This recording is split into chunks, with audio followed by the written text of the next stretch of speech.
South America has various populations of black Africans, but Brazil is one of those that has a very large amount of black Africans.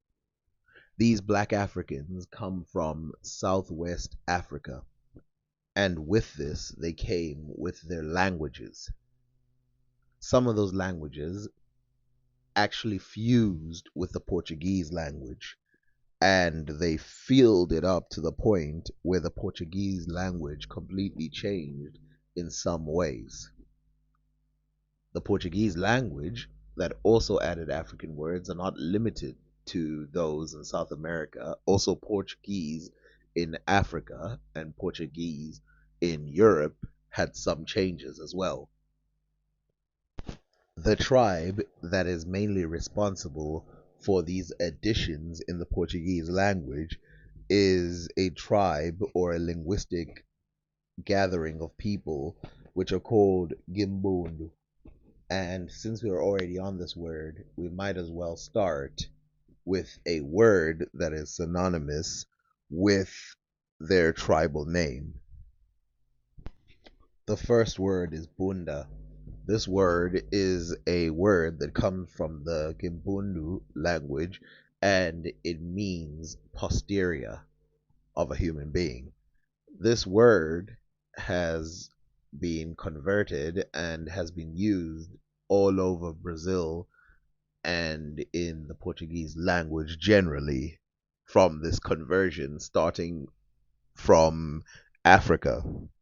The second word is Maya.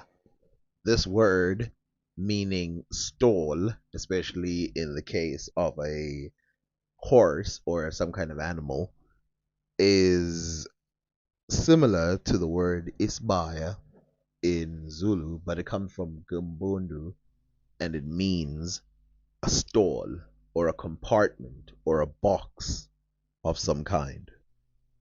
The next word is Bamba. This word means a big shot or a big wig or someone very important, though there are maybe 10 candidates or words that I could use to compare to other Bantu languages. I don't actually know what the root of this word is. But of course, how it got to Brazil is through the Kimbundu language. I feel like I don't have to say that anymore. The word Bambi, which comes from the word Bambi in Kimbundu, means a deer or a fawn of some kind. Now, I've checked, and they say the word for Bambi in the cartoon comes from the word bambino, means a little boy. So apparently, it has nothing to do with this word, but I don't know. The next word is baza. This word means to injure or to hurt, and this word is very related to a Zulu word which is limaza, which means to hurt or pain someone. In Gimbundu, where it comes from, the word is kubaza. And I've heard it also in Kinyarwanda, and I've also heard it in other Congolese languages. The next word is kasamba. This word means a giant basket in the original language in Kumbundu, but it means bucket in Portuguese. It can also refer to any bucket like thing, like a giant trash can or the back of a lorry or anything that is sort of like that. The next word is cachimbo. This word refers to a pipe for smoking. Then there's the word casimbas. This word means waterhole, and you can tell why it came from Africa, given the famousness of the waterhole where animals come to drink. The word gasulas, which means last born or the youngest, is also from this very same tribe.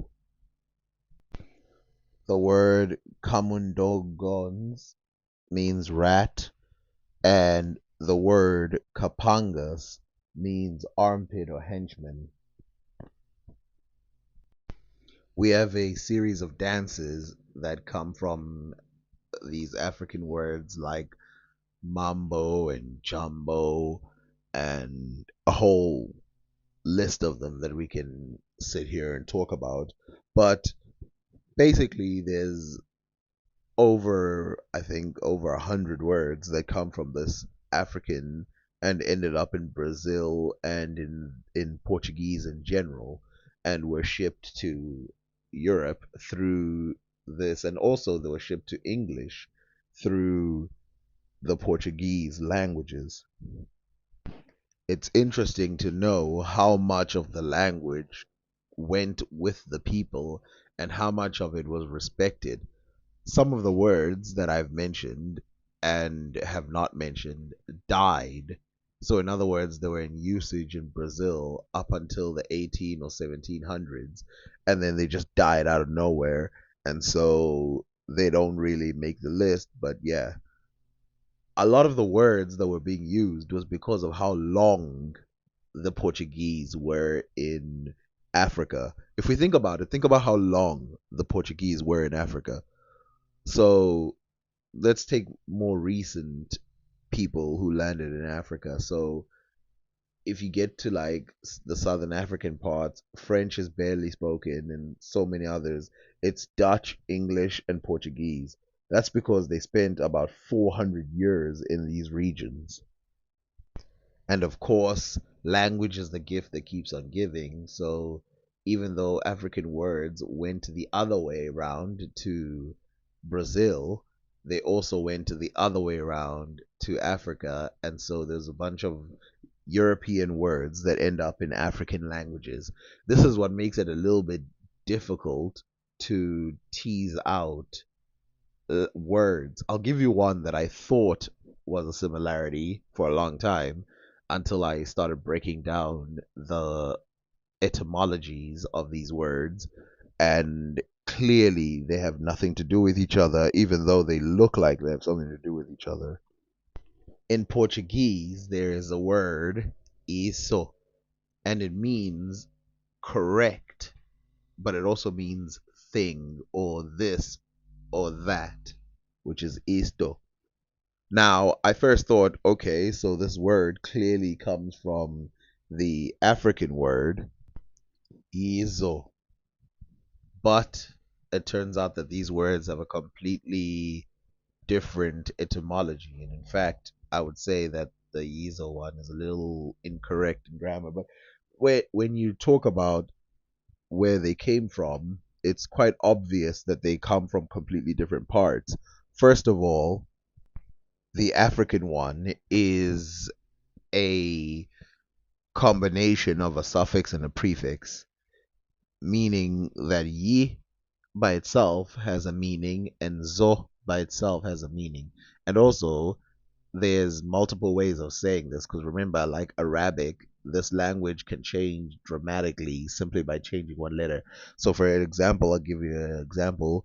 Lezo would mean those things. Yizo would mean those things, but those things here close to me.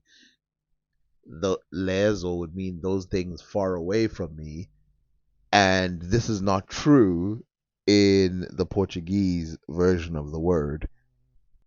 As difficult as it is to put these languages together, it seems pretty obvious that there are multiple words that are similar.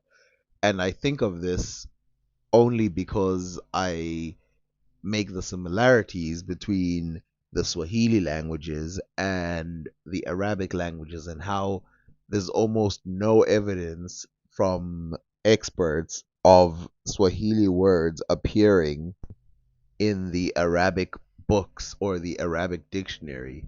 It seems like they think that that one was a one-way transfer of language, even though it would probably make more sense for there to be a one road transfer of language in the Portuguese, given that there was less back and forth. But to quickly go back to this coincidence, It doesn't help that in this 1800s dictionary, in a non-Portuguese area, even though there were Portuguese in South Africa, you can find this variation of this word of yizo, which is, like I said, it's not exactly a word that you'd find people using typically, but you would find lea, which is a variation, that, there, leo, that, those, leza, yeah, that would work too, lazy, these. It's a strange world we live in, and you can see right here that this word iso, which again, like I said, pronounced the same way. When I first heard it, I was like, there's no way in hell. It means that too. It also means correct, which that other word means it's scary close. But you can see that I think its roots are in Latin instead of Gimbundo, which would be the only way it could ever get to Brazil. I was gonna do war words from Bantu languages, words that have to do with war, but I decided to do this video. But I'll leave you with this. Do you know the word Congo means to hunt? To hunt something. And this word Congo is similar to the word Kangela in Zulu, meaning to go and hunt, or Zigela.